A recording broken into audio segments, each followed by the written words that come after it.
Grekkon Limited technician, Nairobi region. We are here in Loitoktok, Kajiado County. It's a farm measuring 40 acres.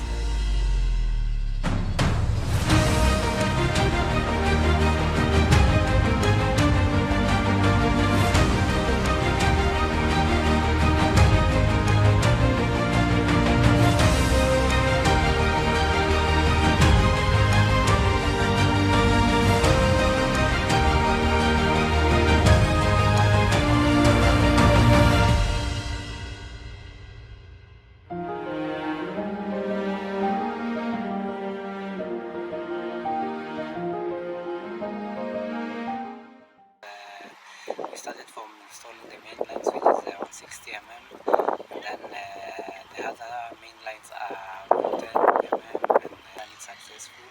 The farmer intends to, as you have seen, he has done tomatoes, he has done cabbages and onions.